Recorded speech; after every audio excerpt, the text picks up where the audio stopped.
শুধু ভোট আমরা চাই না, আমরা আরও কী করেছি, সংস্কার হইতে হবে।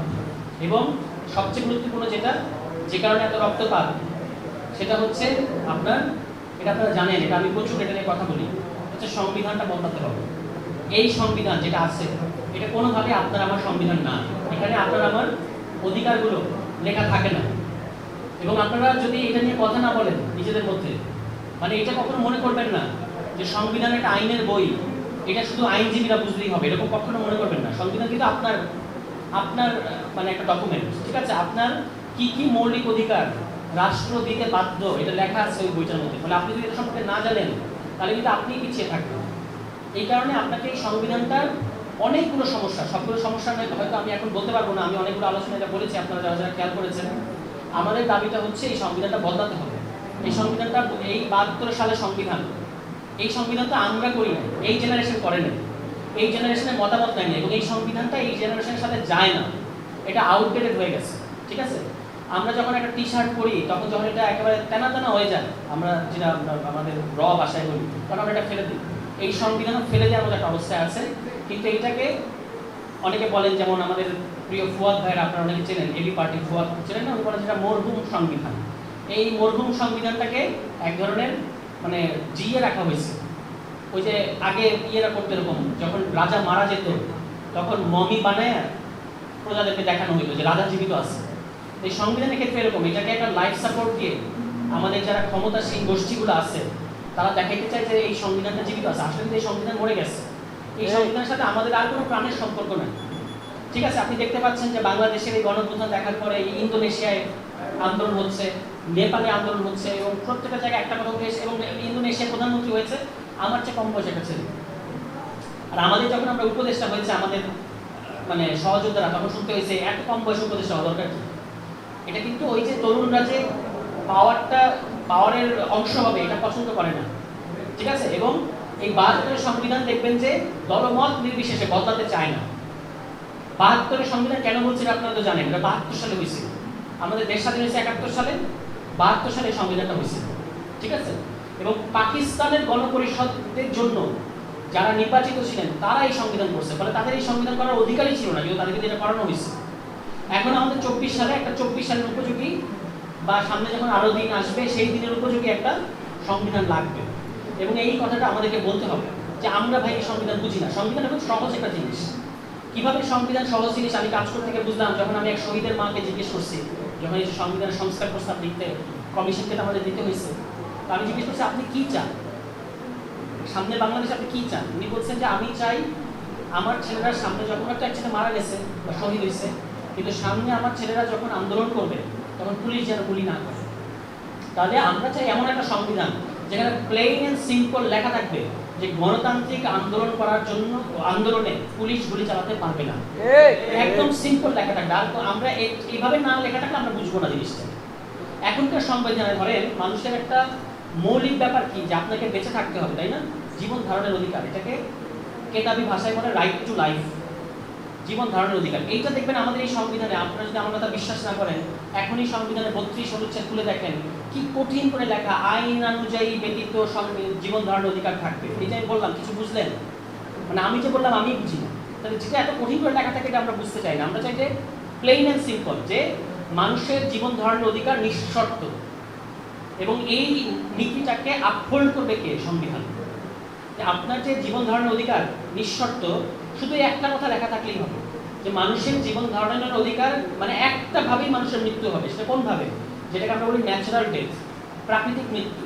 এর বাইরে কোনো অন্য ধরনের মৃত্যু হবে না। মানে আমাকে ক্রস ফায়ার করে মারা যাবে না, আমাকে পুলিশে হেফাজতে নিয়ে মারা যাবে না, আমাকে অত্যাচার করে মারা যাবে না, ঠিক আছে? আমার ন্যাচারাল ডেথ হতে হবে। এই কারণে লেখা থাকতে হবে খুব সিম্পলি যে মানুষের জীবন ধারণের অধিকার নিঃশর্ত, গণতান্ত্রিক আন্দোলন করতে গেলে পুলিশ গুলি চালাতে পারবে না। এটা হচ্ছে নীতি। যদি এই নীতি লঙ্ঘন করা হয় তাহলে শাস্তি দিতে হবে, ঠিক আছে? এই জিনিসটার জন্যই কিন্তু আমরা আন্দোলনটা করলাম এই গত জুলাই মাসে। নাহলে দেখেন আপনার কোটা কিন্তু সবার ইস্যু ছিল না, কোটা সবার ইস্যু ছিল না, কিন্তু আমরা কেন রাস্তায় নামছি? কেন নরসিংদীতে আপনার রাস্তা ব্লক করছেন? কেন ব্লক করছেন? এই জন্য যে এই যে একটা ব্যবস্থাটা করে রাখছে, আপনি অনেক কষ্ট করে পড়াশোনা করে বিশ্ববিদ্যালয়ে যাবেন কিংবা এই কলেজের অনার্স করবেন, তারপর আপনি চাকরি পাওয়াটা আপনার অধিকার না। এবং এই যে এটা আরেকটা নীতি যে প্রত্যেক নাগরিকের কর্মসংস্থানের ব্যবস্থা করবে কে? রাষ্ট্র।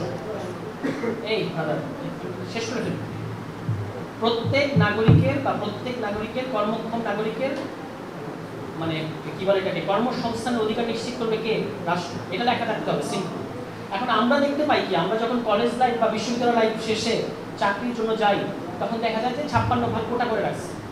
মানে আমি যে 56 ভাগ যদি কোটা হয়, তার মানে আপনার প্রতিযোগিতা হবে বাকি 44টার সাথে। সবাইকে প্রতিযোগিতা করতে হবে 44টার মধ্যে। তাহলে এটা একটা আনফেয়ার সিস্টেম। আমরা এই সিস্টেম বদলানোর জন্যই কিন্তু আন্দোলন করা হয়েছিল, এবং সেটাতে এত বড় একটা ঘটনা ঘটে গেল। ঠিক আছে, এখন আমাদের কথা খুব পরিষ্কার, সংক্ষিপ্ত করি। আপনারা দেখেছেন যে ডাকসুর যখন সিনেট ভবনে ফলাফলের জন্য ছাত্রছাত্রীরা অপেক্ষা করতেছিল, তখন তারা একটা স্লোগান তুলছে, কি বিচার চাই কার? শেখ হাসিনার বিচার চাই। তাহলে শেখ হাসিনার বিচার হতে হবে। এটা কিন্তু নির্বাচন দেন, সংস্কার করেন, যাই করেন, আমরা বলবো না এটা। শেখ হাসিনার বিচার হতে হবে বাংলাদেশে। দ্বিতীয় জিনিস বাংলাদেশে, এবং আমি পার্সোনালি চাই যে শেখ হাসিনার বিচারটা হোক আন্তর্জাতিক অপরাধ আদালতে। কারণ আন্তর্জাতিক অপরাধ আদালতে আপনি জানেন যে কিছুদিন আগে ফিলিপাইনের এক স্বৈরশাসক দুতের্তে, তাকে নেওয়া হয়েছে আন্তর্জাতিক অপরাধ আদালতে। এবং আমরা যে একটা আন্তর্জাতিক, আমরা 5 অগাস্টে যেমন একটা ঐতিহাসিক ঘটনা ঘটাইছি, এটা কিন্তু সারা পৃথিবীর মানুষ বলছে যে ঐতিহাসিক। আপনি যখন নেপালে কেন এই গণঅভ্যুত্থান ঘটতেছে, আমি যখন ওদের পত্রিকাগুলো পড়তেছিলাম, যেমন হিমালয়ান পোস্ট, ওদের একটা বিখ্যাত পত্রিকা, ওখানে কিন্তু যে কারণগুলো বলতেছে, 1 নম্বর দুর্নীতির বিরুদ্ধে এই যে ইয়াং জেনারেশন ক্ষুব্ধ। 2 নম্বর ইন্টারনেট বন্ধ করে দিচ্ছে। ইন্টারনেট হচ্ছে, আপনি আমাদের বয়সী বা এখানে যারা আছে তাদেরকে যদি একবেলা ভাত না দেন অসুবিধা নেই, কিন্তু ইন্টারনেট দিতে হবে। সেই ইন্টারনেট বন্ধ করে দিচ্ছে। এটা একটা মৌলিক অধিকার। আমরা যখন সংস্কার প্রস্তাবগুলো দিলাম কমিশনকে, আমরা কিন্তু বলেছি যে ইন্টারনেট নিরবিচ্ছিন্ন ইন্টারনেট প্রাপ্তির অধিকার একটা মৌলিক অধিকার হিসেবে স্বীকৃতি দিতে হবে। কমিশন এটা মেনে নিচ্ছে। এটা আমরা বলছি যে এটা একটা মৌলিক অধিকার। তারপর তাদের আরও হচ্ছিল কি নিয়ে, নেপোকিট। তারা বলেছে যে নেপোকিট মানে এই যে আমলা, এই যে রাজনীতিবিদ, তাদের যে বাচ্চা কাচ্চারা আছে, এরা একটা মানে এক্সট্রা সুবিধা পায়। এই নেপোকিটদের বিরুদ্ধে এরা আন্দোলন করছে। এবং ওই হিমালয়ান পোস্টের রিপোর্টে বলা হয়েছে যে এদের একটা অনুপ্রেরণা ছিল বাংলাদেশের জুলাই গণঅভ্যুত্থান। আপনি দেখতে পেয়েছেন যে ইন্দোনেশিয়ায় কিন্তু ওই যে এরকম আবু সাইদের মতো 2 হাত প্রসারিত করে পুলিশের সামনে দাঁড়িয়ে গেছে। নেপালেও কিন্তু একই ঘটনা ঘটেছে। এবং অর্থমন্ত্রীকে কি ধরনের অপদস্থ করা হয়েছে। ঠিক আছে, এখন আমাদের দেশে যারা মব করে, তারা হয়তো অনেক কষ্ট পেয়েছে যে এই যে প্রধানমন্ত্রী পার্লামেন্ট ভবন পুড়িয়ে দিয়েছে। যে আপনি এখানে, আপনাকে আমরা পাঠাই একটা পার্লামেন্ট, প্রত্যেকটা মিনিট পার্লামেন্টে 2 লক্ষ টাকা খরচ করি আমরা জনগণ। এটা তো আপনারা জানেন, আপনারা যেহেতু সবাই ছাত্র এবং খুব সচেতন।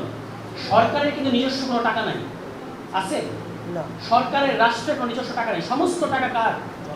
আমাদের টাকা। আপনি যখন মোবাইলে টাকা ভরেন, 100 টাকা যখন ফ্লেক্স লোড করেন, সরকার 56 টাকা কেটে নেয়। মানে আমরা টাকা দিচ্ছি কিন্তু। তারপর হচ্ছে আপনি যখন যে কোনো একটা ট্রানজ্যাকশন করেন, দোকান থেকে এটা কিনেন, ওইটা কিনেন, যাই কিনেন, কলম কিনেন, এই যে বললো না কলমের রাজনীতি করবো, কলমের রাজনীতি যে করবেন, কলম কিনলেও আপনি সরকারকে টাকা দেন। তাহলে আমাদের জানার অধিকার আছে যে কোন টাকা আপনি কিভাবে খরচ করছেন, আছে না অধিকার? এইটা হচ্ছে রাজনীতিবিদরা গোপন রাখতে চায়। আমরা বলতে চাই যে আপনাকে প্রকাশ্য করতে হবে। পার্লামেন্টে প্রত্যেক মিনিটে পার্লামেন্টটাকে চালাতে আমাদের 2 লাখ টাকা খরচ হয় বাংলাদেশের মানুষের। একটা গরিব দেশ, প্রতি মিনিটে আপনি যদি 2 লাখ টাকা খরচ করেন, এর মধ্যে মমতাজের মতো কেউ যদি গিয়ে গান গায়, তাহলে কিন্তু এটা আমাদের টাকার অপচয়টা হয়। আমরা এটা চাই না। ওখানে কি ইয়াবাবতির মতো লোকজনকে বসে থাকে। এই জন্য তো পার্লামেন্ট না। এখন ওরা পার্লামেন্টে কিভাবে যায়? ওদের টাকা আছে, টাকা বানাইছে, ইয়াবা ব্যবসা করছে বর্ডারে, ইয়াবা ব্যবসা করে হাজার লক্ষ কোটি টাকা তারা বানাইছে।